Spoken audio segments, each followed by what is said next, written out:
கிறிஸ்துவுக்குள் பிரியமானவர்களுக்கு ஆண்டவராகிய இயேசு கிறிஸ்துவுடைய இனிய நாமத்தினாலே வாழ்த்துக்கள். இயேசுவின் வாழ்க்கை வரலாறு என்ற பகுதியை தியானிக்கிறோம். சமாரியாவிலிருந்து கலிலேயாவுக்கு இயேசு திரும்பி வருகிறார். சமாரியாவிலிருந்து 2 நாட்கள் கழித்து அந்த நகரத்திலேருந்து இயேசு புறப்பட்டு கலிலேயாவுக்கு வராரு.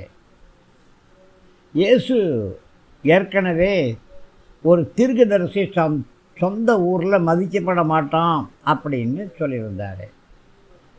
இயேசு கலிலேயாவுக்கு வந்தபோது அங்குள்ள மக்கள் அவரை நல்ல முறையில் வரவேற்றாங்க.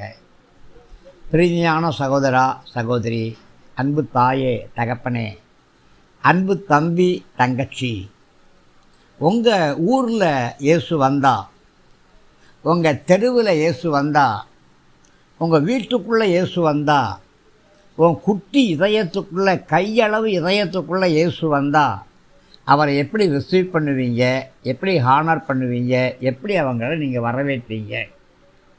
பிரியமானவர்களே, ஒருவேளை உங்கள் வாழ்க்கையில் உங்கள் கண்கள்லேயே நீங்கள் அற்புதங்களை பார்த்துருக்கலாம். உங்களுக்கு ஒரு அற்புதம் நடந்திருக்கலாம். உங்கள் இன ஜனங்களுக்கு அற்புதம் நடந்திருக்கலாம்.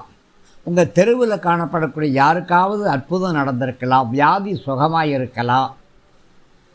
உங்கள் ஊரில் இருக்கிற யாருக்காவது அற்புதம் நடந்திருக்கலாம். இந்த அற்புதங்கள்லாம் நீங்கள் பார்த்த பிற்பாடு இயேசு விசுவாசிக்காமல் இருக்க முடியுமா? இயேசு விசுவாசிக்கிற நீங்கள் இயேசுவை உங்கள் வீட்டுக்குள்ளே, உங்கள் இதயத்துக்குள்ளே வரவேற்க வேண்டாமா? நல்ல முறையில் அவரை ஹானர் பண்ண வேண்டாமா? இயேசு எருசலேமில் பஸ்கா பண்டிகையில் செய்த எல்லாத்தையும் நேரில் பார்த்தவங்க கூட அந்த மக்களும், அதாவது கலிலேயாவில் இருக்கிற மக்களும், அவங்க எருசலேமில் பஸ்கா பண்டிகையில் கலந்து கொண்டவங்க.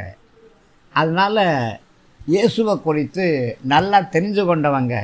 ஒருவேளை நீங்கள் கிறிஸ்மஸ் பண்டிகையில் கலந்து கொண்டிருக்கலாம், அல்லது நியூ இயர் பண்டிகையில் கலந்து கொண்டிருக்கலாம், ஈஸ்டர் பண்டிகையில் கலந்து கொண்டிருக்கலாம். நீங்கள் எந்த பண்டிகையில் கலந்து கொண்டீங்க அப்படிங்கிறது முக்கியம் இல்லை. உங்கள் வாழ்க்கையில் இயேசு வந்திருக்காரா, இயேசுவை வரவேற்றிருக்கிறீங்களா அப்படிங்கிறது ரொம்ப ரொம்ப முக்கியம்.